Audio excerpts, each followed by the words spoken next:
No one wants to think of me, just a distant memory for the 9 to 5s. Got so many enemies, think I was a Kennedy, but I'm still alive. For the night I saw my mother's scar. For the year I got my favorite scars.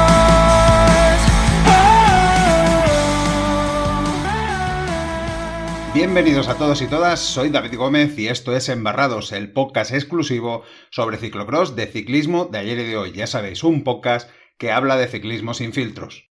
A una semana del retorno de Mathieu van der Poel, ya la gente empieza a sentir ese cosquilleo, ¿no?, que tiene ver al corredor neerlandés en competición.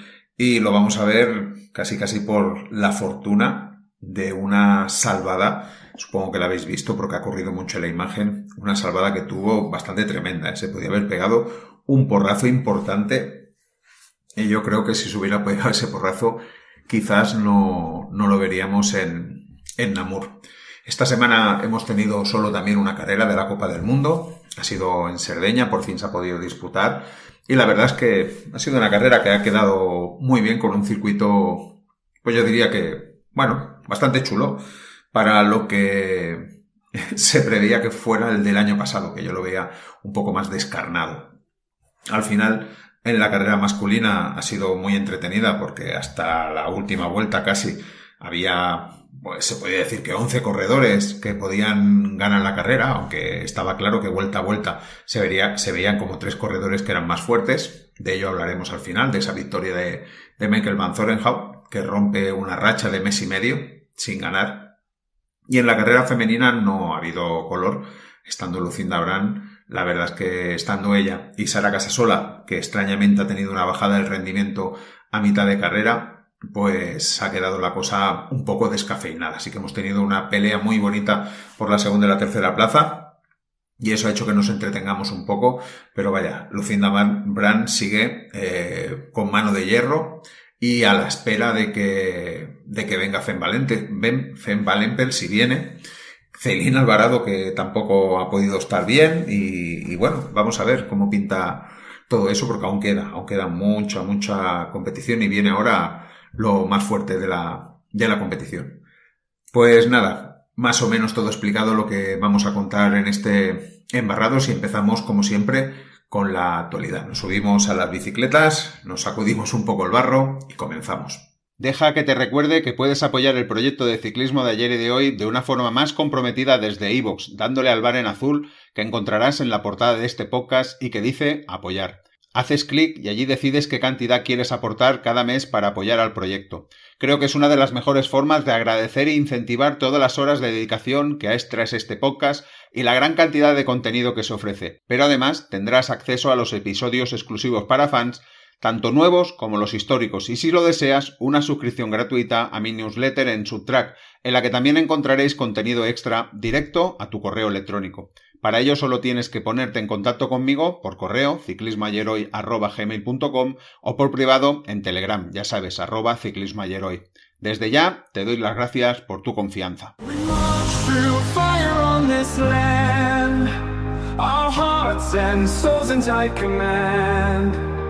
With every step we make a stand, together we rise, it's grand. Confirmado que Mathieu van der Poel iniciará su invierno de ciclocross en la Copa del Mundo de Namur. Era una de las carreras con asterisco de su lista, pero hace unos días se confirmó que comenzaría en Namur. El campeón mundial, que tenía cierta incertidumbre debido a su proceso de recuperación tras una bronquitis sufrida en verano, se ha declarado listo para competir tras una evaluación de su preparación y sensaciones en los entrenamientos recientes. Su equipo Alpecin Premier Tech, que ahora ya ha cambiado el nombre, ya lo sabéis, confirmó que la última duda sobre su presencia en la prueba de Namur ha desaparecido y el manager Chris Roffel destacó que aunque la vuelta a la competición fue más lenta de lo habitual por la mayor duración de su periodo de descanso, Van der Poel se encuentra en buen estado y con la sensación de estar preparado para volver a correr. ¿Alguien duda de que va a ganar en su vuelta? Sería muy extraño que no sucediera. El ciclista también tiene en cuenta su calendario de ruta y la preparación para las clásicas de primavera, por lo que podría reservarse momentos de descanso adicionales durante la temporada de ciclocross, y por eso también existe la posibilidad de que se salte la prueba de Benidorm, que es el otro signo de asterisco que tiene. Esperemos que lo podamos ver en Benidorm y que lo podamos disfrutar.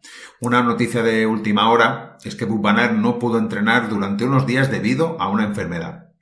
Eso es lo que se ha visto en su Strava, donde dice que acaba de dar las primeras pedaladas en unos días después de haber tenido una pequeña enfermedad. Es decir, que ha empezado los entrenamientos, pero ya empieza con la pata coja.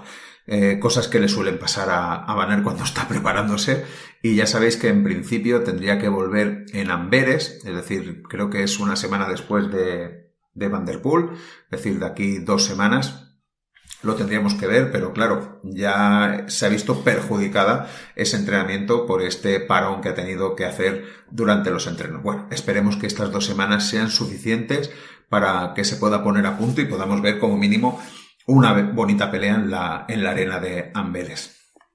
Thibaut Nice primero dice que tiene que superar a Wout van Aert y luego quizás a Mathieu van der Poel. Eso es lo que se desprende de una entrevista que he podido leer. Dice Thibaut Nice ha dominado las últimas semanas de ciclocross, ganando varias pruebas de la Copa del Mundo, pero su entrenador Eric Braes advirtió que las victorias no reflejan un estado óptimo de forma, ya que Nice ha estado lidiando con una leve enfermedad y no ha realizado entrenamientos intensos en ruta. El entrenador señala que el joven belga ha llegado más fresco a las carreras por esta razón, lo que le ha permitido ganar, pero advierte que esto no puede mantenerse si quiere prepararse bien para las clásicas de primavera. El equipo ha decidido enviar a Nice, como ya sabéis, a un campo de entrenamiento para fortalecer su base física de cara a la temporada de ruta, por lo que se saltó la carrera de la Copa del Mundo de Cerdeña. Braes recalca que es un equilibrio difícil, especialmente por la juventud de Nice, pero cree que cada año el ciclista aprende a gestionar mejor sus esfuerzos y sus límites. En cuanto a sus aspiraciones, frente a Mathieu van der Poel y Wout van Aert, el entrenador mantiene en tono realista que cree que Nice debe primero alcanzar al nivel de Van Aert y solo después podrá acercarse al de Van der Poel. Afirma que por ahora mantenerse cerca de Van der Poel en una carrera ya sería un logro y que aspirar a ganarle directamente no es realista, aunque admite que Nice puede sorprender en el futuro si sigue creciendo paso a paso. Hombre, claro, Van der Poel tendrá más años, Nice más experiencia, supongo que llegará un momento, ¿no?, que Van der Poel será vencible. O a lo mejor no, a lo mejor Van der Poel decide no correr para no ser vencido. Bueno, no sé, ya lo veremos. Yo creo que todavía queda algún que otro año para que veamos eso. Y seguimos con un clásico de todos los años que suele salir cuando los dos grandes, Mathieu van der Poel y Wout van Aert, vuelven a las campas. ¿Qué fijos se cobran por carrera? La temporada de ciclocross en Europa, especialmente en Bélgica y Países Bajos, no solo es una batalla en el barro. Es un espectáculo de élite impulsado por una economía sensible donde la presencia de sus máximas estrellas se pagan a precio de oro. La rivalidad inquebrantable entre Mathieu van der Poel y Wout van Aert ha transformado este deporte en una auténtica mina de oro para los organizadores, garantizando grandes beneficios si logran asegurarse al menos uno de los dos gigantes.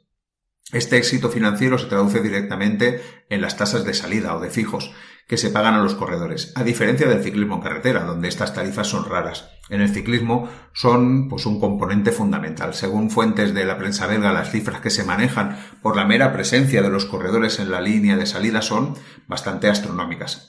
Se dice que Mathieu van der Poel puede recibir entre 15.000 y 20.000 euros por carrera. Wout van Aert está entre 10 y 15.000, pudiendo llegar a los 20.000 en alguna ocasión, pero bueno, un poquito menos Wout van Aert. Y también se reporta que Tom Pidcock recibe más o menos unos 8.000 euros por carrera.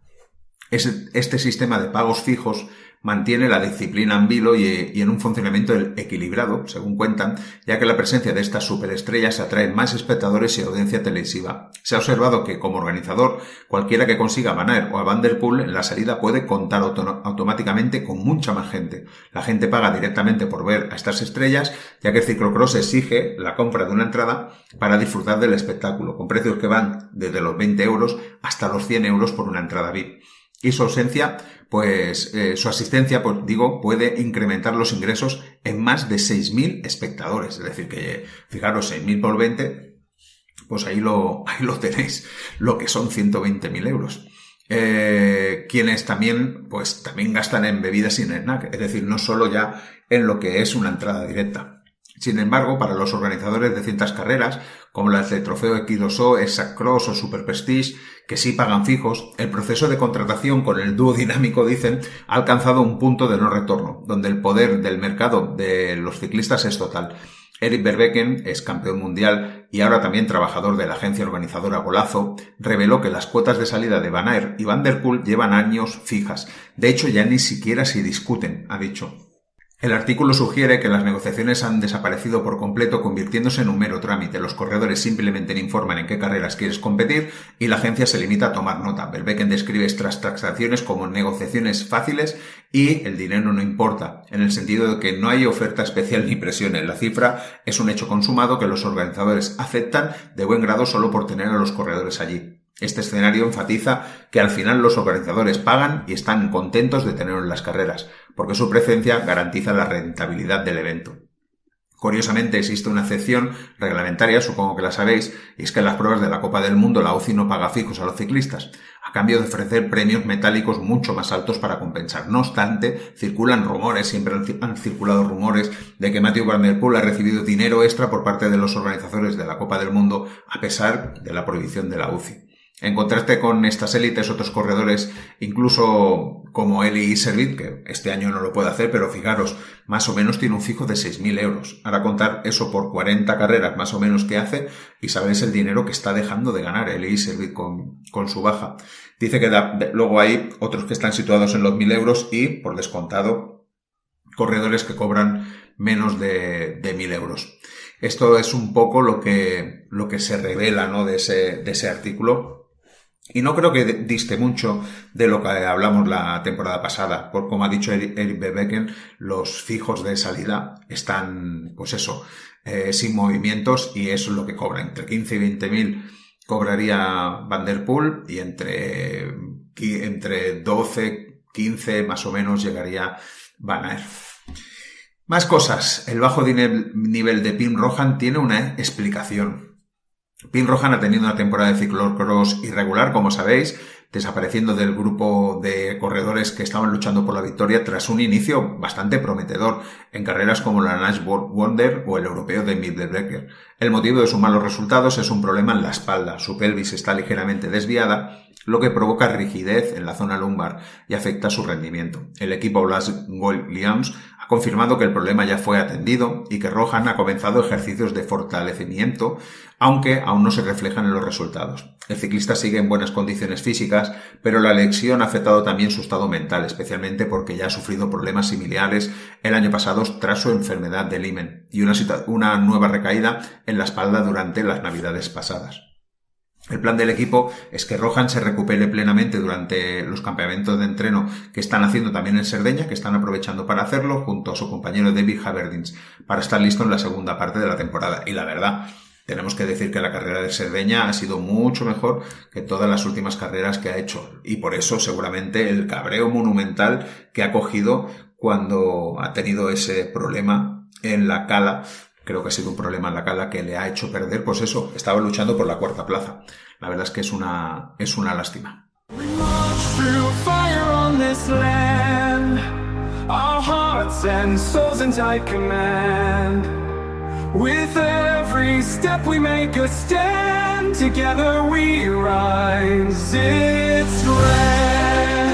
Y estamos ya en la carrera, en la Copa del Mundo de Terralba, en Cerdeña. Ha sido la tercera prueba de esta temporada 2025-2026. Y yo creo que es importante también recordar el contexto de esta carrera que se celebró en Marcedi, donde tenía una pedanía de Terralba, una histórica, pedanía, como decía, de pescadores. La verdad es que las imágenes han sido bastante chulas del pueblo. Y recordar que este evento reemplazaba al que se iba a celebrar el año pasado en Cabras y que fue cancelado por los vientos extremos que se dieron en la población. Los organizadores por eso buscaron una zona más resguardada, ofreciendo un trazado de unos 3.400 metros y dice notablemente plano. Es que lo único que tenían que subir en unas pequeñas escaleras La verdad es que las escaleras eran muy chulas, quedaban muy bien en las imágenes, pero tampoco es que hiciera mucho. Estaban justo al final del circuito y daban a una pequeña ermita, que vaya, los corredores en un salto las saltaban. Y como has visto, un terreno donde había unas zonas bastante rápidas, luego había una zona técnica.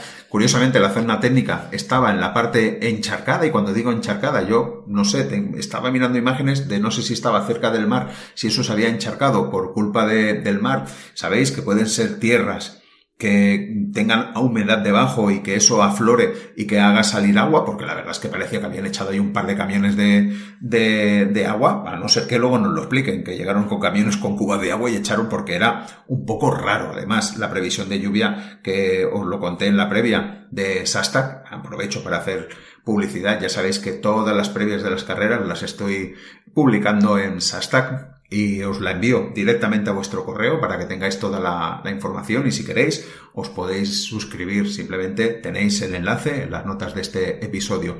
Como decía, ahí os dije que no había previsión de lluvia y yo creo que no ha llovido. Y ya se vio un vídeo anterior que compartí en X, donde ya se veía mojado, pero es que incluso se veía menos mojado el circuito que lo que hemos visto en la carrera. Yo creo que al ir pasando los ciclistas y ser como un terreno poroso, yo creo que el agua ha ido reflotando, y eso ha hecho que, por ejemplo, la carrera masculina tuviera más complicaciones en ese paso por el agua, por la zona encharcada, que no la carrera femenina. A mí el circuito, pues, a ver, sin ser un circuito extremadamente bonito, pues la verdad es que es bastante operativo. Se ha dado una carrera bastante chula. Los pasos de arena, pues sobre todo en las chicas ha dado un poco más de problemas, un paso que había un poquito más largo. En chicos también, alguna encallada ha habido, pero me parece que bueno, que ha sido no es una carrera para decir, pues vaya aburrimiento de carrera. Ha estado bien, eso sí. El monólogo de Lucinda Brand, pues ha deslucido un poco la carrera femenina, y en cambio en la masculina hemos visto hasta el final emoción, y yo creo que la última vuelta ha sido muy chula. Es de esas vueltas para volver a ver, porque ha sido pues muy, muy emocionante el final, con bastantes adelantamientos, con interiores. Bueno, ya lo hablaremos. Empezamos, si queréis, por el monólogo de Lucinda Brand, y desde el pistoletazo de salida Lucinda Brand pues mostró una buena salida, algo bastante sorprendente porque suele ser una corredora que no suele salir muy bien. Aunque Annick Van Amstel tomó brevemente la primera plaza en lucha con Leonie Belmer, que ya sabéis que es una corredora que siempre sale muy bien, pero Lucinda Brand no tardó en tomar la iniciativa y también se puso primera. Ya veréis que eso fue en el primer paso de arena, donde Van Amstel tuvo problemas. Es decir, cada vez que se daba una vuelta y se pasaba, había como 4 pasos de arena, eso sí. Uno era un poquito más costoso, un poquito más largo. Y en ese paso siempre Van Amstel tenía problemas porque perdía tiempo. Pues en ese paso de arena, Brand se sintió más cómoda y la adelantó y se puso en primera posición. Brand en ese momento pega un tirón y eso hace que la carrera se rompa ya. Y se rompa con 4 corredoras. Es decir, está Lucinda Brand, está Leonie Belmer, está Sara Casasola y está Annick Van Amstel. En principio, las 4 más fuertes a priori que tenían que estar ahí. Luego vendrá otra protagonista que también pues va demostrando que cada carrera se está sintiendo mejor, aunque había hecho una salida pues bastante mala. Ya lo veréis ahora. El momento clave de la carrera vino en la segunda vuelta, porque a pesar de que Van Amstel intentó tomar de nuevo la carrera, parecía que tenía claro que no podía dejar a Lucinda Brand estar primera, y eso ralentizó un poquito el ritmo, lo que provocó que la que hablaba antes, Shirin Van Anrooy, pudiera llegar también al grupo de cabeza. Por tanto, ahí había 5 corredoras disputando esas primeras plazas. Aquí fue cuando Brand, en la zona encharcada, pega un acelerón y ya está. Ya hizo como un corte definitivo y ya la perdieron de vista. Es decir, el modus operandi típico de Lucinda Brand cuando quiere ganar una carrera desde casi el inicio. Casi simultáneamente vimos una escena inesperada, y es la retirada de Ceylin Alvarado. Sí que vimos que había salido muy mal, pero estaba recuperando, iba en la 6ª posición, detrás de este grupo de 5, pero pasaba por boxes y se iba. Al final, después de la carrera, se ha sabido que tenía dolor de garganta, por tanto no es un problema de rodilla, podemos estar tranquilos, simplemente ha sido un dolor en la garganta que incluso le había hecho dudar si participar o no, y al final ha decidido parar. Mientras tanto, Bran pues iba construyendo lo que se suele decir la ventaja, ¿no? El grupo perseguidor se iba desmembrando un poco, peleándose entre ellas, también se quedaban ya. Baker, que también había venido un poquito por detrás, al final se queda con Belmer y se quedan pues Sara Casasola, Shirin Van Anrooy y se queda también Van Anfield en ese grupito. Al final parece pues que Sara Casasola también tiene como un bajón de rendimiento a mitad de carrera que me ha parecido bastante sorprendente porque no sé, no me lo esperaba, es decir, parecía que estaba ahí bien y que era la esperanza de que pudiéramos tener una carrera bastante entretenida, pero de repente ha sido en un plis-plas, ha perdido la segunda posición y se ha quedado ya rezagada, ¿no? Tanto que Belmer la ha cogido. Estamos ya en la vuelta número 3 de las 6 que se iban a dar, y Bran ya tenía 17 segundos sobre Van Alphen y 20 sobre Van Anrooy. En la cuarta vuelta la carrera pues siguió siendo el monólogo de Bran y empezó ese duelo porque Shirin Van Anrooy ya caza a Van Alphen y entonces en cada vuelta sucedió más o menos lo mismo. Paso de arena, Van Anrooy mejor que Van Alphen, cogía unos metros, Van Alphen que tenía que cogerla. En la segunda parte de la carrera, Van Alphen era mejor que Van Anrooy y así han ido alternándose hasta llegar a la última vuelta. En la última vuelta parecía, que deberían llegar las dos juntas, pero yo creo que la resistencia de Van Alphen, la buena temporada que está llevando, hizo que tuviera un plus final en esa vuelta y que Shirin, que aún no está, yo creo, a su 100% de resistencia, pues no pudiera aguantar un ataque final de Van Alphen, haciendo que se fuera Van Alphen. Al final, Lucinda Brand gana una nueva victoria, si no me equivoco, es 8 de 11 esta temporada. Cruzó la línea visiblemente emocionada, cosa que nos sorprendió bastante, incluso llorando cuando se bajó de la bicicleta. Luego hemos podido saber, simplemente ha dicho que en casa la situación no es ideal, no se sabe qué puede estar pasando, pero es lo que ha dicho, que en casa la situación no es ideal. Esperemos que eso no le afecte en su rendimiento, que según lo que sea, seguro que le puede afectar. Desde aquí, pues nada, un apretón para Lucinda Brand para que todo se pueda solucionar lo mejor posible. Annie Van Alphen al final llegó segunda, logrando preservar el liderato de la Copa del Mundo, y Shirin Van Anrooy completó el triplete, consiguiendo su primer podio en ciclocross este año primer podio desde el 22 de diciembre de 2023. Por tanto, ya ha llovido desde entonces. Qué alegría volver a tener a Shirin ahí delante peleando por las buenas posiciones. Pues ya decimos, Bran, Van Alphen, Van Anrooy, cuarta al final Leonie Belme, que sigue siendo muy regular, quinta al final Sara Casasola, que gracias al trabajo de Manon Baker yo creo que no se ha venido más abajo, al final Manon Baker ha sido sexta, séptima Denise Betsema, no podía ser menos ni más, es decir, es lo que le tocaba ser. Octava, Rebecca Gariboldi, que es su mejor posición, la italiana, en Copa del Mundo. Novena, Lucia Bramati, también mejor posición en Copa del Mundo, había sido la 12 en Tabor. Y aquí sí, décima, Annemarie Worst. No sé, yo creo que Annemarie Worst pues tendría que estar ahí peleando por delante de Denise Betsema, pero seguramente sigue arrastrando pues ese catarro que tenía de la semana pasada y seguramente no ha podido entrenar todo lo que hubiera querido ella. ¿Cómo queda la Copa del Mundo? Pues primera Van Alphen con 91 puntos, Bran ya tiene 80, Leonie Belben 65, Van Anrooy, que sigue muy regular, 55, y Manon Baker 52.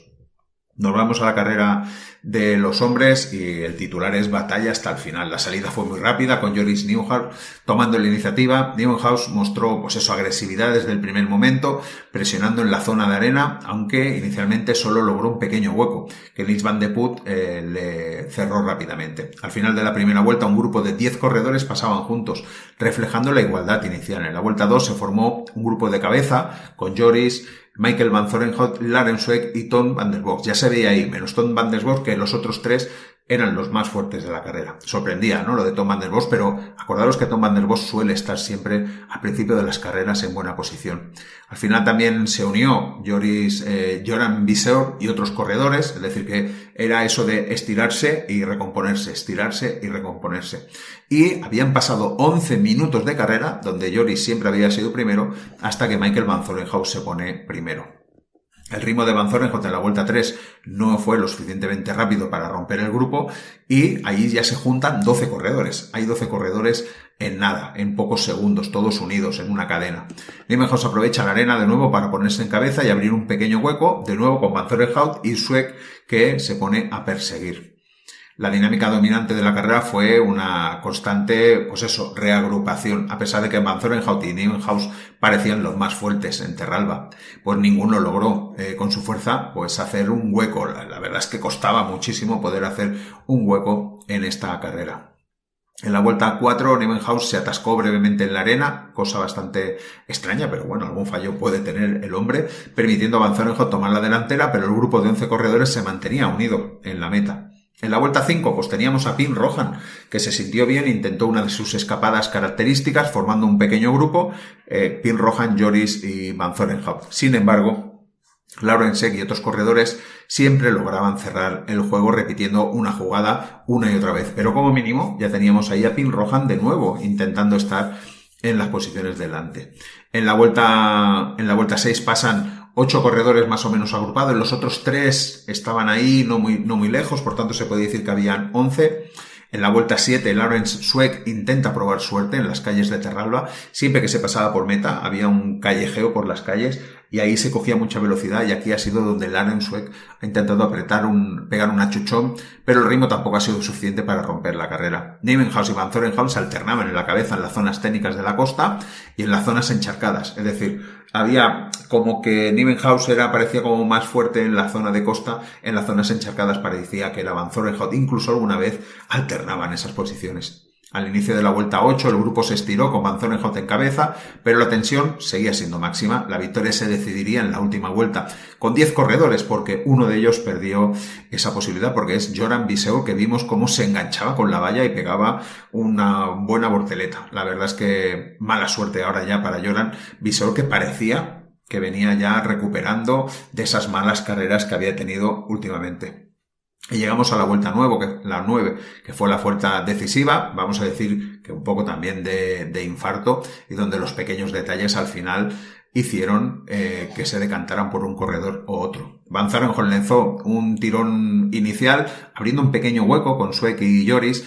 En ese momento crucial, Pim Rohan, que intentaba cerrar la brecha, es decir, que estaba cuarto, lo estaba intentando, se había afectado por un problema mecánico, se le salió el pie del pedal y Rohan desapareció de la lucha, finalizando al final 10º. He tenido que pasar para atrás las imágenes para ver justo cuándo desaparecía Rohan, y sí que se ve que en una curva se le sale el pie y que luego hace como un gesto así con la mano, como quejándose y como viniéndose un poco abajo en ese sentido. La batalla por la victoria se centró en los 3 principales favoritos y nada, en la recta de paralela a la meta, al mar, fue muy bueno porque Sweeck intentó imponerse, pero Van Zorenhout se resistió. Supo claramente que como dejara superarse por Sweeck, lo iban a pasar crudo, y no lo dejó. El duelo continuó en la parte técnica, donde Joran Niemenhaus tomó la delantera, haciendo un interior a Van Zorenhout, pero luego en la zona de más encharcada vimos como se superaban hasta más o menos en 3 ocasiones. Una Van Zorenhout, luego Niemenhaus, luego Van Zorenhout. Al final el que salió primero fue Joris, pero Van Zorenhout hizo en una pequeña recta, le volvió a superar.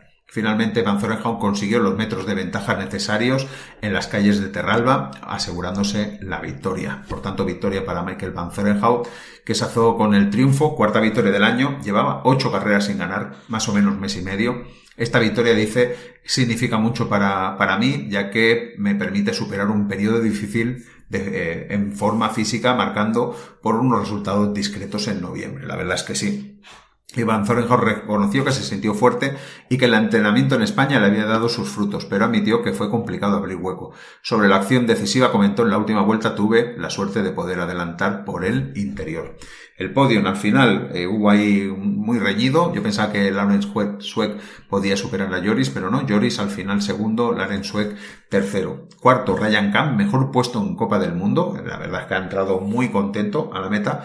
Quinto, Van de Poel. Sexto, Vito Van de Putte, que también es su mejor posición en Copa del Mundo. Séptimo, Tom Van der Bos. Octavo, Filippo Agostinaccio, sí, lo he dicho bien. 22 añitos, ya sabéis que es el flamante fichaje de EF, mejor puesto también en Copa del Mundo Élite. Noveno, Mens Hendricks. Décimo, al final, Pim Rohan.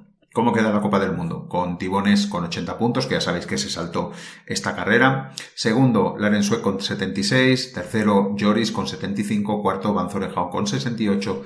Quinto, Van de Poel con 59. Y hemos tenido Copa de España en España. La primera carrera el sábado en Chátiva, la segunda el Cross Rafa Weiss, creo que es en Concentaina. Y han tenido más o menos el mismo resultado, porque las carreras, las dos, las ha ganado Felipe Ors, y porque estaba por ahí, ha tenido pues ese detalle de poder ir a su tierra a poder disputar estas dos carreras. Ha podido ganarlas, la verdad es con mucha claridad. Gonzalo Iguanzo, que tenía casi la Copa de España en el bote, la verdad es que ha hecho sus dos peores carreras, porque en una ha acabado octavo y la otra ha acabado en la posición número 12. Pero al final, pues mira, ha podido ganar la Copa de España, creo. No sé si será su primera Copa de España, quizás sí. No sé si el año pasado fue Kevin Suárez, lo digo de memoria. La verdad es que está fallando muchísimo la web de Ciclo Cross 24. No sé si a vosotros también os pasa. Si queréis me lo podéis comentar en los comentarios, porque yo estoy intentando entrar a coger detalles y la verdad es que me está fallando muchísimo. Como detalle, estaba por ahí Tom Meusen, que acabó, por ejemplo, en la primera carrera en la posición número 11, en la otra no sé cómo ha acabado, no lo he apuntado, ya me perdonéis. Y en mujeres, victoria en las dos carreras para Larissa Harton, y Sofía Rodríguez se aseguró con la segunda plaza de la primera carrera su primera Copa de España por delante de Lucía González Blanco. Y esto es lo que ha dado la Copa España, que ya está cerrada, y la semana que viene volvemos a la dinámica de dos carreras que tenemos el sábado, el Exa Cross Country, ya sabéis que es esa que se hace en la ciudad con esos puentes y con ese arenal en forma de S. Y el domingo, pues un monumento. Nos vamos a Namur y nos vamos a disfrutar del señor Mathieu van der Poel, además de disfrutar del circuito. Pues nada, hasta aquí el Embarrados. Espero que os haya gustado, que lo hayáis disfrutado. Y nada, nos volvemos a escuchar la semana que viene. Dejadme el like, os lo agradezco. Sed felices, disfrutad del barro. Chao, chao.